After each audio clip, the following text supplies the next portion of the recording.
Good day, this is Teacher Rowan. I'll be your guide in exploring Google Apps for Education, for teaching and learning. In Google for Education, teachers can connect and collaborate easily while staying on task. It gives teachers the freedom to spend more time personalizing the learning experience and less time managing it. Students can learn essential skills such as 21st century problem solving, which they can use it in their future careers. As such, the accessibility features will also help and assist every learner to do their best work. Google offers different useful applications that we can use to connect education to technology. This will help our teachers as a 21st century educators to innovate and find ways on how to make teaching and learning more exciting, engaging, effective, and flexible to the demands of the society. Let's re-explore the education experience by discovering new angles to create, collaborate, and communicate as one. Para sa bata, para sa bayan, at para sa guro. Ang pagkatuto, huwag gawing komplikado. Sulong edukalidad.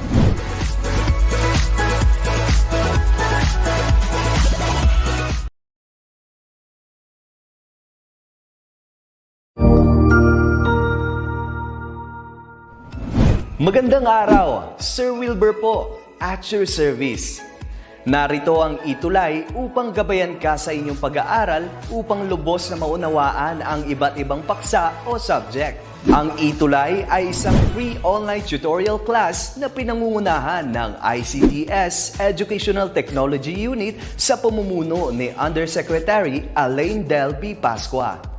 Ang programang ito ay hindi lamang para sa mga bata, kundi ito rin ay magsisilbing gabay sa mga magulang at mga guro kung paano nila ituturo o gagabayan sa bawat asignatura ang kanilang mga anak o mga estudyante.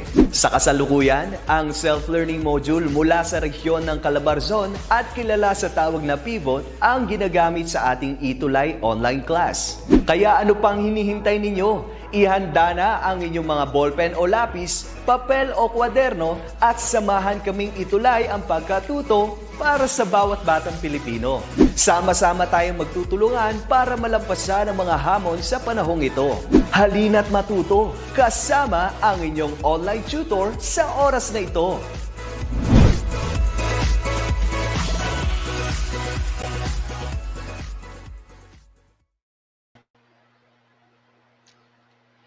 Hello, a blessed Tuesday po sa lahat.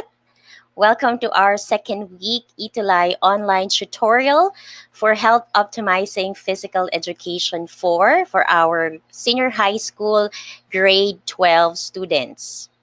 Magandang umaga po sa lahat ng ating mga learners, parents, and teachers. Again, I am Tutor Shen, your hope for tutor, that will assist and guide you understand more the activities and the lesson for this subject. So please remember our schedule. It's every 11 o'clock a.m. to 12 noon. It's every Tuesday again and again. And also, please do not forget to like and share the following Facebook pages for ETUlay online tutorial. So we have a DepEd Edtech Unit, DepEd Philippines, and also DepEd Tayo. Also, you can subscribe sa mga following YouTube channels natin like DepEd Edtech Unit and also DepEd TV. At this moment po, let me greet my dear students and viewers po for today. So good morning kay Jairos Kabuang. Also, welcome kay Ronalu G. Bernales from 12HE FLAY GTD LNHS. Also, good morning din sa'yo, Luningning Bernardo. Magandang umaga po muli sa inyong lahat. And at this moment, we're going to have a short review muna regarding our Week 1 lesson. So are you guys ready? If you are ready, kindly comment sa ating chat box or comment box ng isang smiley face. Gyros, Ronalu, Luningning. If you're ready to have our review for the week 1 lesson, can you give me a smiley face? So just to show if you're ready to have our review. Okay? So salamat po sa ating viewers.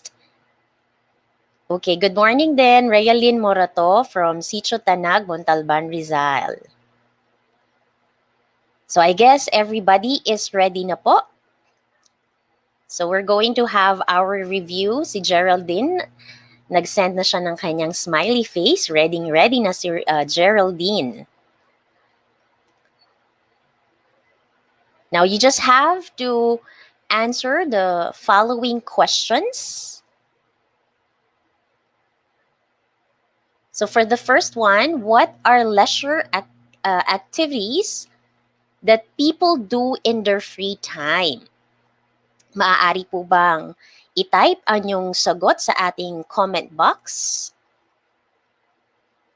Sige, while typing your answer po, no? Good morning din kay Aljon Patricio. Welcome again, Aljon.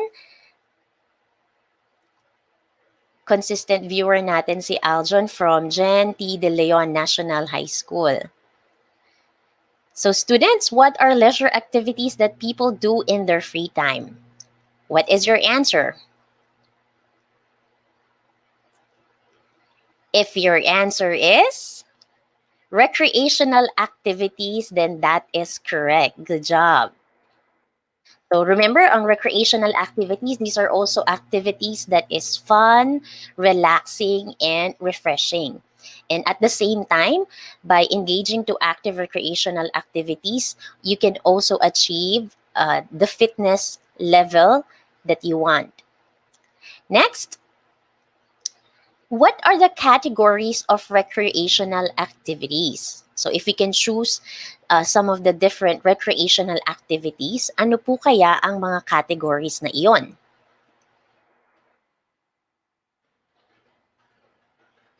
What is your answer? If your answer is active recreation, yes, that is correct. So when we talk about active recreation, ito yung mga activities that we expend energy, and usually it requires us to exert more effort and movement. Other than active recreation, ano pa po kaya ang categories ng recreational activity? We also have the passive recreation. So that's the opposite of active recreation. So these are activities naman wherein it is characterized by limited movement, or these are activities wherein too much sitting ang ating ginagawa.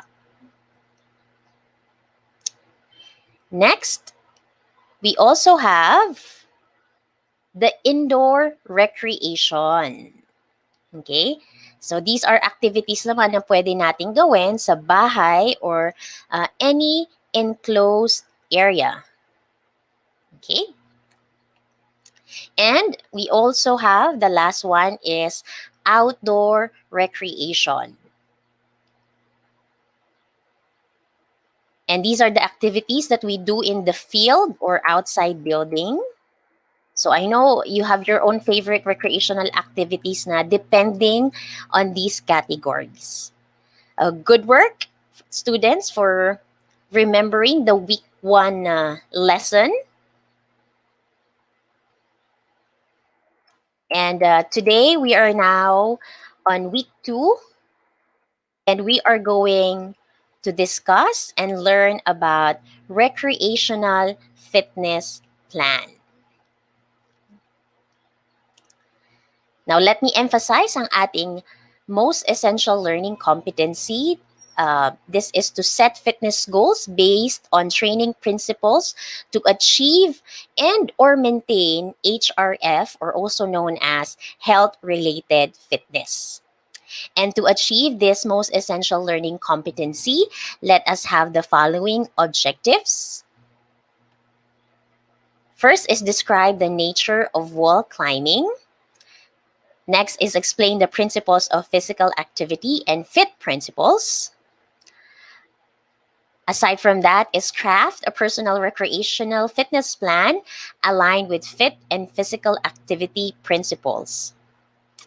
And the last is appreciate the advantages of applying fit principles and recreational activities.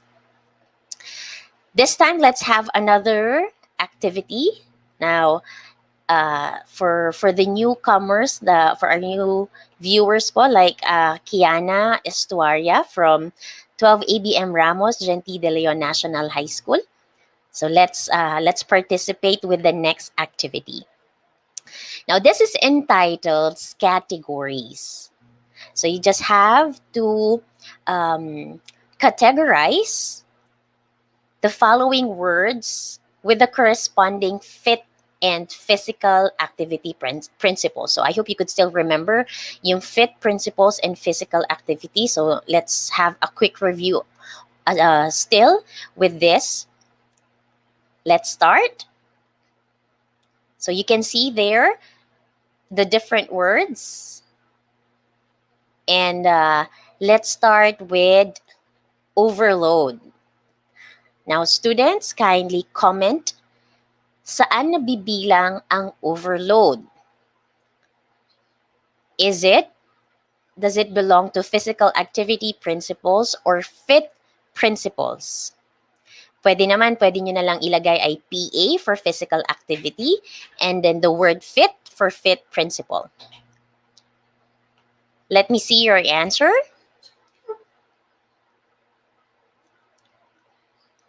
Alright, ang overload principle ay kabilang sa, yes, that's correct, physical activity principles. Let's have another one. How about time? Is it under physical activity principles or fit principles?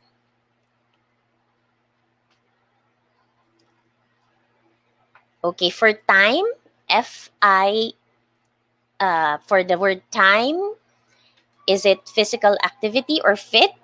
Now, from Clarence Bataday, ang sabi niya ay sa fit principle. Yes, that is correct, Clarence. Next, we have now progression. Does it belong to physical activity principles or fit principles? Again, let's have progression. And progression is under? That is correct, Franz Rain. Sabi niya, it's under physical activity principles. Very good. Also kay May Moster Latayan, ang answer niya din ay physical activity principles. Gayun din kay Aljon. Good job, students.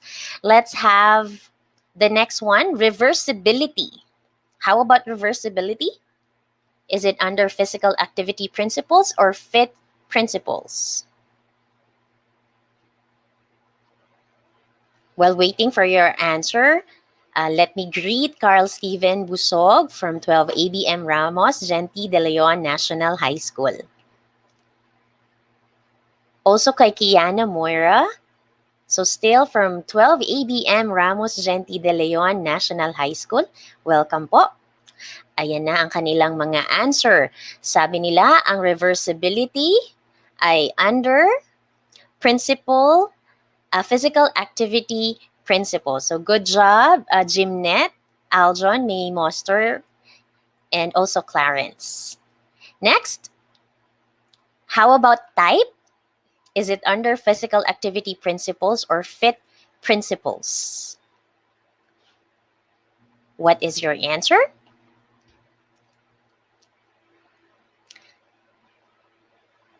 So type is under, sabi ni Franz Rain, Valesvin, and May Moster, ay under ng FIT principles. Good job! And also kay Aljon ulit, Clarence, and Jimnet. Next, sama na rin natin si Muriel. Tama ang kanyang sagot. And also Realin Morato. Next is intensity. Saang category po nabibilang ang intensity? While waiting for your answer, good morning kay Erwin Cipriano. So still from 12 ABM Ramos, Genti de Leon National High School. Okay, ang answer ni May Moster, ni Clarence, ay under siya ng FIT principles. Good work. Next, let's have specificity. Saan naman po under ang saang principle under ang specificity? Now, can you tell me? Can you tell me by typing your answer on our comment box? Sabi ni Clarence and ni Jimnet, it is under physical activity principles. So also a good answer for Aljon, May Moster, and Franz Rain. Kasama na rin si Jimnet Gate. Very well said, students. And syempre, ang last natin ay frequency. Saan po nabibilang ang frequency? Definitely, siya po ay under ng FIT principle. Ayan, tamang-tama ang inyong mga sagot, May Moster, also kay Clarence, and Franz Rain. Very good student. Thank you so much for your active participation and for giving the right answers. Yan, pahabol nila Aljon and Althea. Yes, tama po ang kanilang sagot. Once again, congratulations and good job for that. So at this juncture po, we are finally going to start our lesson, okay? Not only with the different principles, no, but also to one of the recreational activities that you can enjoy with.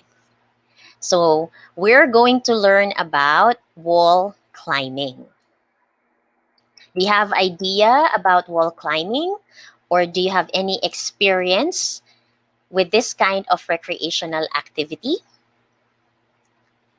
So let's learn more about this. What is wall climbing? Let's learn the definition and characteristic of this recreational activity. Now, wall climbing, this is an indoor man-made wall for climbing with the grips of hands and feet. And it was originally built to enable climbers to continue to train climbing through the wet and winter months. Nowadays, itong indoor climbing became popular and challenging and a fun-filled activity with your friends and also for one individual to stay fit because of the skills to be used and the activities to be done with this kind of indoor recreational activity. So going back with its history lang po, no, there is an evidence of ancient and pre-modern cultures of climbing na na-discover in Nepal. Archaeologists discovered na merong mga series of burial caves na pwede mo lang siyang ma-reach by means of climbing in itong vertical cliffs. Then eventually, sa ngayon, we have this modern recreational climbing naman. Actually, it already began in the 19th century. And talking about the start ng artificial climbing, no, in the Philippines, meron tayong wall climbing that was built in the year 1993. And this was pioneered by the members of UPM or University of the Philippines Mountaineers. So ang ginawa po nila dyan ay they were able to make some ng mga bolted or handmade footholds and handholds sa surface ng kanilang 70-foot library. And at the same year, may mga group of mountaineers din sa Cebu City wherein they were able to build a wall out of plywood sheets. Then on, ang indoor climbing facilities began to spread throughout the country. Now, here are some of the equipment used in wall climbing. Now, you can see there on your screen, merong mga rope. These are made of long twisted fibers that connects the climber to the harness. So this is the harness. Ito yung system used for connecting the ropes sa climber. Now, we also have this carabiners. Carabiners are connectors naman, and these are usually made up of alloy. Next, ito yung tinatawag nating quick draw. It's made from 2 carabiners, okay, connected by a textile sling. Now, you can also see there ang climbing helmet. So, this is a piece of safety equipment that primarily protects yung skulls against, for instance, may mga falling debris such as rocks or drop pieces ng mga objects. So, this would serve as a protection. Next, you can also see there ng climbing shoes. These are specialized type of footwear designed for climbing. And also, yung iba gumagamit din ng chalk. So, para climbers, ma-absorb nila yung may problema sa moisture or yung may mga sweat. Usually, nagpapawis ang mga kamay. Now, we have this belaying device to control the rope, usually for assisted braking. So, ito yung ating tinatawag na belaying device. Next, we have here the different climbing commands. This is very important, an important form of communication of a climber and a belayer. Now, here are climbing commands. It is a form of communication between the climber and belayer to ensure safety measures before and during a climb. Now, to understand more yung tinatawag nating belayer, ito po yung term to a member or an individual behind the climber. So, he usually keep the rope lock off sa belay device. Okay? Remember, ang belay device, this is the mechanical piece that controls the rope or holds the rope. Now, here are some examples of climbing commands. So, we have there on belay. Usually, ang nagsasabi ng on belay is the climber. Again, these climbing commands are very important, lalo na sa mga beginner climbers. So again, for on belay, meaning to say, ang climber, he indicates that he is already prepared to keep the tension of the rope as he climb. And also, this is also to confirm the belayer or yung partner niya that they are hooked into the belay system properly. Then on, we have there the belay on. This is usually said by the belayer, or your partner, for example. Ito yung response niya if the climber says belay on. So with that, ang ating belayer, he will check if yung carabiner ay naka-lock in place na. Next is climbing. This is usually expressed by the climber. So this is one way to inform the belayer that he is already ready to climb. And as a response to that, the belayer will say climb on, or simply way of saying, sige, go ahead and climb. Meanwhile, may tinatawag tayong slack. This is a command usually expressed by the climber, where it means he needs more rope para maka-akit siya or maka-move siya comfortably. Well, this happens when the rope is too tight on the part of the climber. So, sinasabi niya ay slack. And then for that, we have there the up rope. Now, this is usually a command naman also for the climber. So informing the belayer to that there's an extra slack naman. And syempre, the belayer will pull any slack so the rope is tight. Next, we also have ready to lower. So this is a command of a climber to the belayer, informing that he is ready to come down. And as a response to that, sasabihin ng belayer is lowering or to lower down the climber. So these are just examples of climbing commands. So these, remember, this is very essential, especially for the new climbers. It's important they quickly learn and utilize these climbing commands to avoid accidents. Now let us know the different benefits of wall climbing.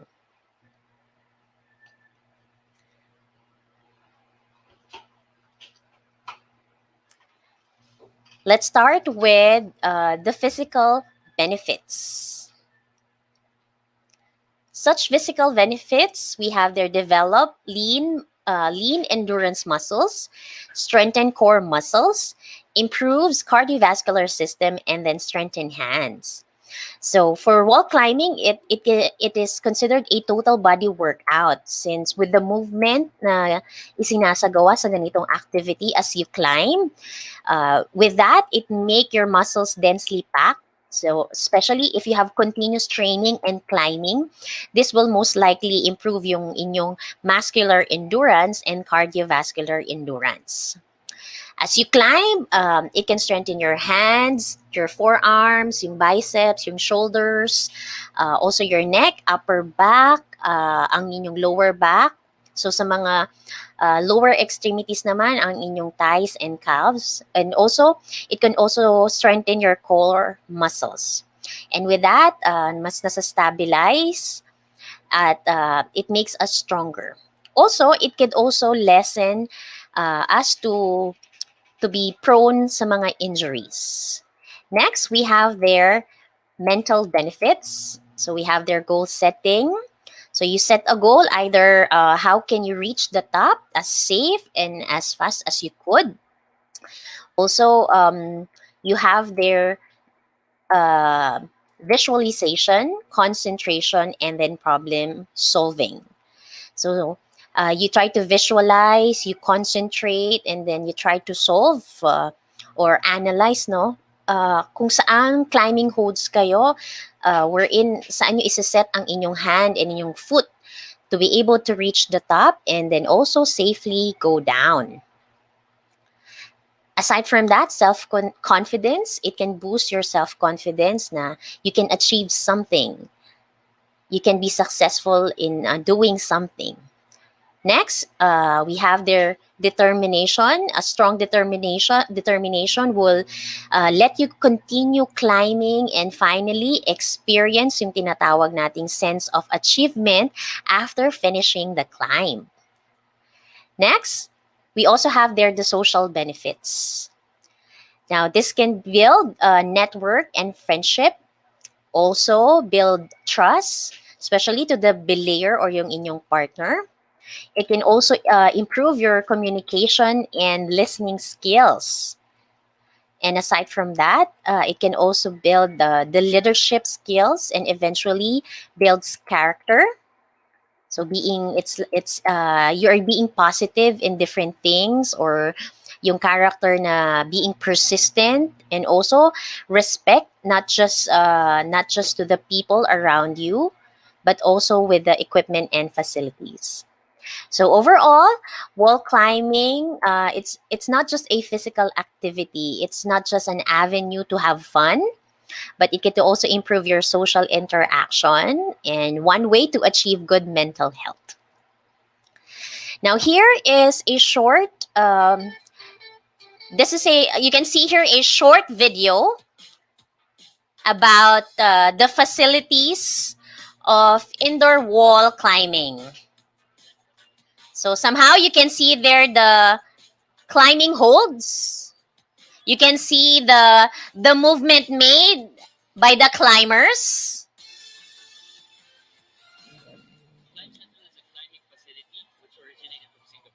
Okay.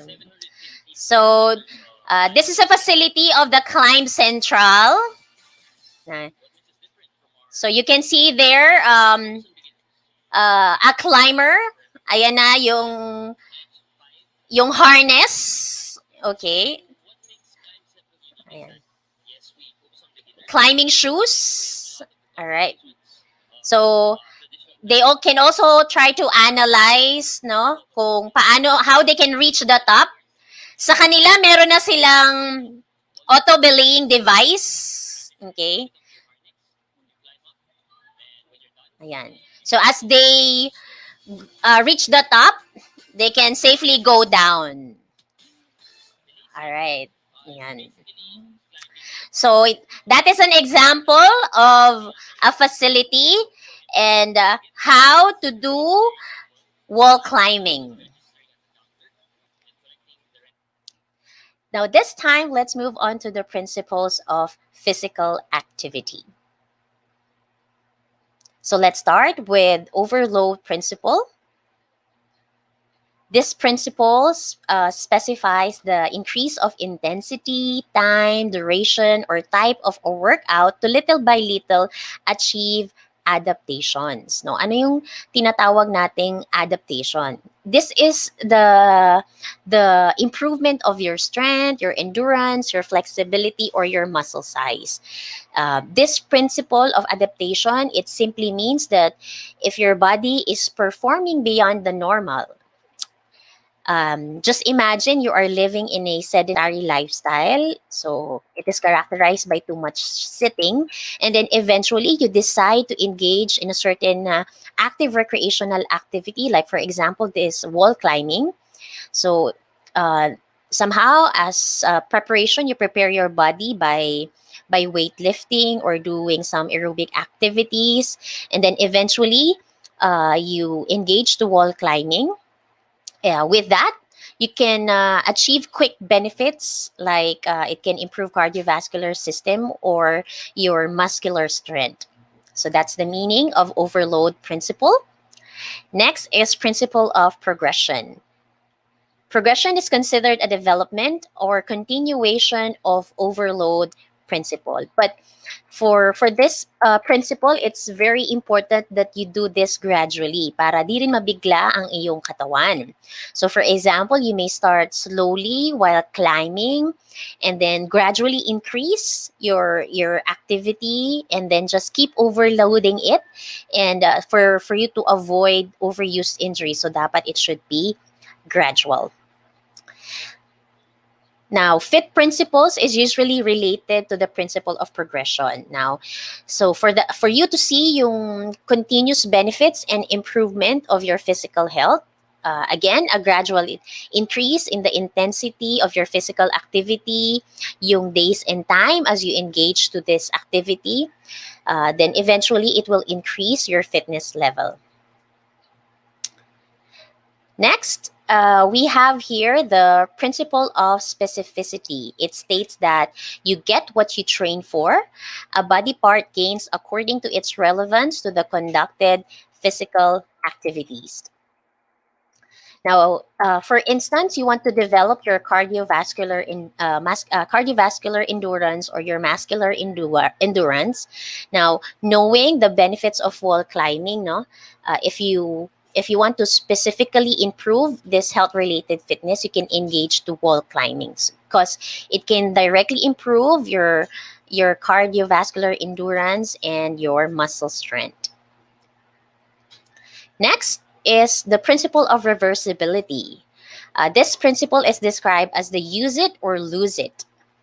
So working out for a long period accompanied by great results can reduce physical fitness progress over time when extended periods of rest are implied. So like for example, when someone quits or rests in a certain workout or active physical activity for a very long time, a period of rest, so you will start to lose yung adaptations na sinasabi natin kanina. With this principle of reversibility, kaya ang mga athletes, no, they continue to train after the season or yung game so that they will not lose the beneficial effects ng training. Next, we have the FIT principles. So F, frequency, it is the number of times recreational activities are done in a week. This FIT principle answers the questions how many. So like for example, yung mga novice wall climbers, they can climb 3 times a week. Yung mga mid-grade climbers naman, maybe they can climb 4 times in a week, or para sa mga advanced, it can be 5 to 6 days in a week. So that's for frequency. Next is intensity. This refers to how hard your body is working out during recreational activities. It is often described as light, moderate, or vigorous. So moderate activity, usually it requires more oxygen consumption than sa mga light activities. But still, you can manage to talk comfortably. You can say naman na you are engaged to a vigorous kind of activity if you can say more than few words without gasping for breath. Next, we have time. That's the duration spent doing the recreational activity to increase the progress and overload of an activity. So time, for example, you want to engage in wall climbing in a range of 20 minutes to 1 hour. So it depends on your skills as well, to be able to spend to do this kind of recreational activity. And the last one is type. This is described as the actual and specific kind of recreational activity. For example, for wall climbing, there are different types of climb as well. So meron tayong mga tinatawag na wall climbing, bouldering, climbing naman with small rock, or meron din tayong sport climbing. So understanding this fit principles and also physical activity principles, this will help you create a work plan that will be more effective in reaching your fitness goals. Now, we all know that physical activities is essential in the attainment of fitness goals, but then on, meron tayong mga factors affecting fitness. So may mga factors wherein it can influence yung potential ng isang individual to achieve this fitness. So one should know and assess the following conditions. Okay? So let's have first the age. Now, aging may lead to decline and a natural loss of fitness. So, as your age increases, your muscles may weaken, your bones become more brittle, and you may have less flexibility, especially if you're not into active physical activities. Next is gender. So there is an anatomical and physiological difference between men and women, and it also affects the fitness potential. Now, usually men have larger heart, lungs, muscles, and blood volume. So usually, kaya ang mga men, they are usually strong than women. Meanwhile, women has better coordination and balance compared to men. Next, physical disability. Somehow, we have some friends or someone we know that they are physically challenged, and with that situation, their body cannot function well. So this could somehow affect their fitness level in a certain fitness component. Next is recovery and then sleep. Now remember, poor sleeping habits, it can be harmful to fitness adaptation. It is very important that people take time to recover properly from any exercises or physical activity. Ang lack of recovery time may also lead to increase of injury. So our body needs to rest to achieve those fitness adaptations. Next, we have their stress. People who experience short-term stress there is a possibility that it can affect the concentration, the muscle performance, and you would just prefer to lie down or just eat instead of making yourself active. And also remember long-term stress. These may lead to illnesses and diseases. Now, next we have here lifestyle. Lifestyle, it pertains to the work and leisure pursuits, and this can affect the ability to achieve fitness. For example, yung amount of time that you spend sa work, rather than or you don't have time to exercise or to do some recreational activities, for example. So because you just work and work and work, so it could have an impact to your fitness level or to achieve fitness. Next is environment. Some working areas, it could also affect your performance, maaring due to pollution. You cannot work out for a long period of time because of a high temperature, for example, or yung humidity. And especially these days we are experiencing this pandemic now, we have limited activities these days, um, and we are encouraged to stay at home. So specifically, yung mga limited ang ating outdoor activities. Next is diet. So eating the right amount of food for their level and type, as well as samahan ng physical activities to make them fit. Next one is genetics. We have the so-called yung genetic ceiling. This would affect kumbaga sa one's fitness natin, no. It can take a huge part in achieving their fitness potential kasi it's like it runs in the blood. So somehow it runs in the family that, for example, they yung body type nila, or they are taller, they have lean muscles, okay, or yung depende rin sa body type. Next is, and the last one is the training history. So it is also a factor wherein, if a person who has been previously active or achieves a certain level of fitness, well, he is more likely to have an advantage over sa mga taong who has never been active. Somehow, because they were able to train and do some workouts already, they have the idea with some of the fitness routine and how they can improve their health-related fitness. So that's it for the recreational activity wall climbing, the benefits, and also the principles of physical activity and fit principles. And here is our learning task.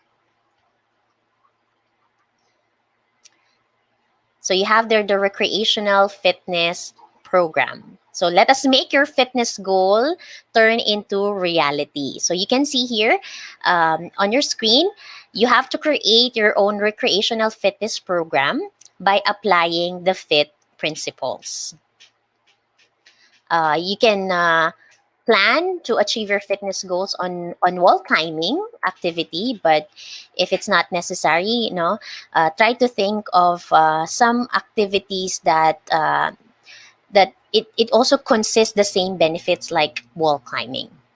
So if you don't have the equipment and the facilities, and you're just encouraged to stay at home, so you can think of other recreational activities wherein you can achieve the same benefits with wall climbing. You can see here the type. So just include there if it's a recreational activity, or is it a physical activity, or is it sports. For intensity, is it a light, moderate, or vigorous activity? And then you also include there yung frequency, target number of days in a week, the time, and what could be your expected result. So for example, we have there warm up. So you can choose some warm up activities. Remember, it's very essential that you do some warm up activities. to not so that you will not be prone to injuries. So there are different kinds of warm up activities. It can be in a fast paced walking. You can do some stretchings, jog in place, or arm swing. So you can include some warm up activities that you like. And then for workout, this is just one example, no po. You have there the Zumba. Now, just indicate yung intensity ng pag-Zumba ninyo. Is it moderate? So that would base on the movements you perform as you engage to Zumba.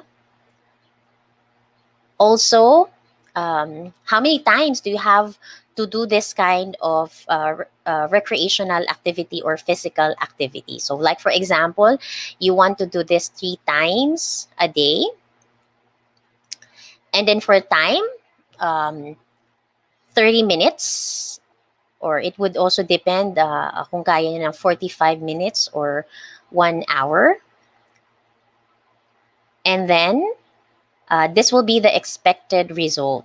So when you engage to Zumba, so what can you gain from doing this kind of activity? So your expected result may be there will be an increase in breathing rate and heart rate, and then eventually it can improve your cardiovascular system.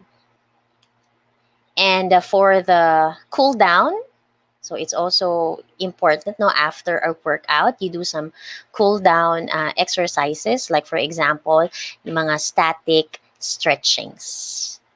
So these are just examples po, no? It will depend on you. Remember, you conducted your fitness test last week for the week 1, and I hope as you see the result of your fitness test, you will include sa inyong fitness plan yung mga health-related fitness component that you still need to improve. All right? So that is just a guide as you accomplish this learning task. And at this time, I want to know po ang inyong significant learning today.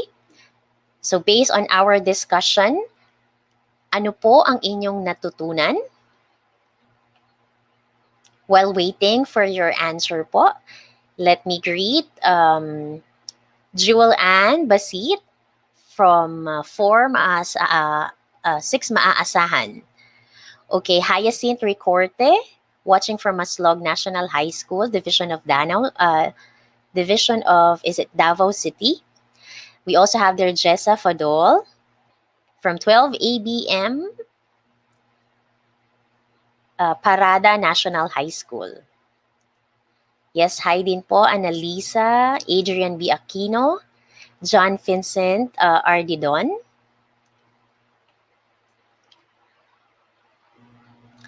We also have there Jessamine M. Baton, watching from Santa Rosa Integrated School, Danao Division. Now let me check. Ano po ang inyong significant learning for today? You can write down sa ating comment section about wall climbing. What have you learned from wall climbing, as well as the benefits of engaging to wall climbing? You might answer about the importance of physical activity principles and also the FIT principles.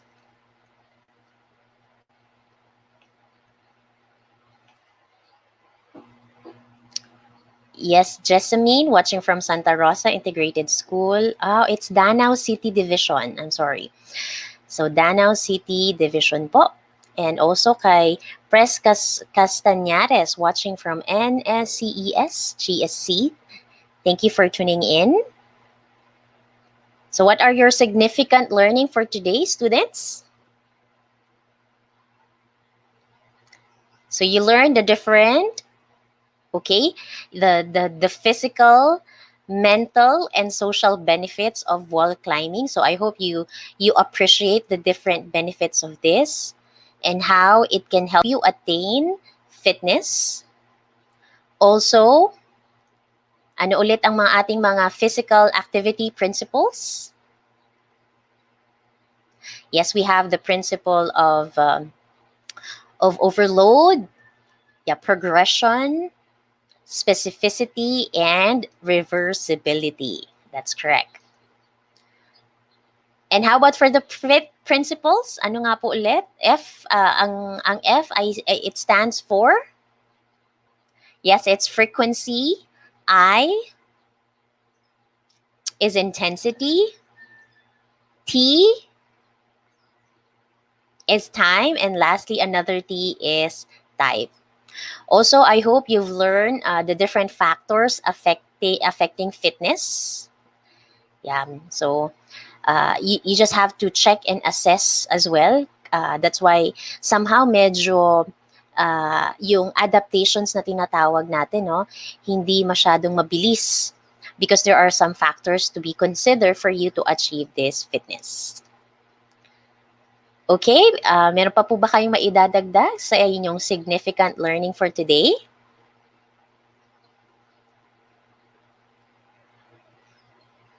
All right. So I hope natutunan po ninyo again ang different principles of physical activity and then fit principles. Okay. Yeah, bago ako magtapos, let me greet again Jenaline Batucan Labajo from Santa Rosa Integrated School, Danao City Division. Yeah. Sige, let me read po yung answer ni Althea Marie.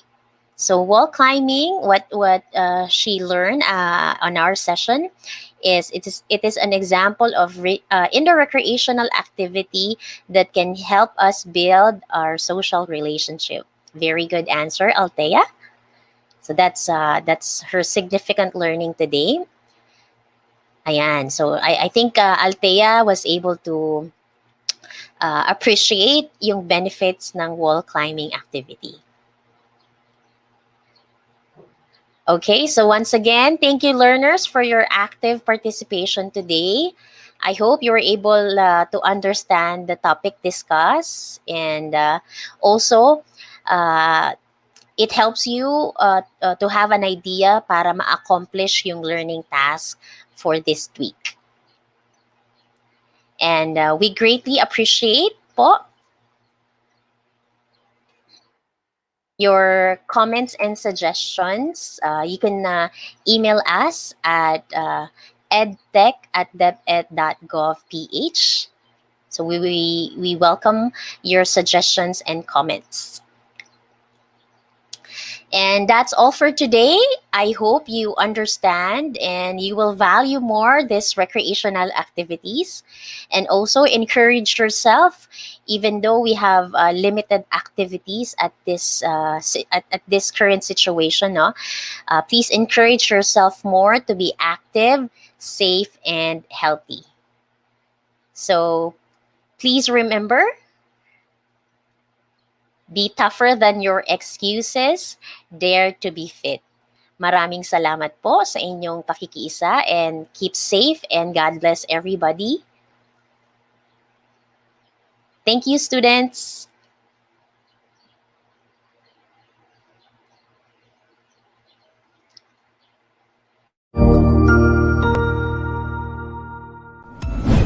Sigurado ako na marami ka na namang natutuhan sa ating ETUlay tutorial session ngayong araw. Tandaan, ito ay hindi lamang para sa ating mga mag-aaral, kundi pati rin sa ating mga minamahal na guro at mga magulang na kaagapay natin para maituloy ang pagkatuto sa kabila ng nararanasang pandemya. Patuloy ding sumubaybay sa DepEd TV para sa mga araling ginawang video episodes. Mapapanood ito mula Lunes hanggang Sabado, alas 7 ng umaga hanggang alas 7 ng gabi sa inyong mga telebisyon. Abangan bukas mula 1:00 ng tanghali ang iba pang aralin sa ating ETUlay free online tutorial session sa Filipino. I-like and subscribe at manatiling nakasubaybay sa ating ETUlay tutorial session sa DepEd Edtech Unit FB page at Educational Technology Unit channel sa YouTube at sa DepEd Tayo at DepEd Philippines social media accounts. Paalam!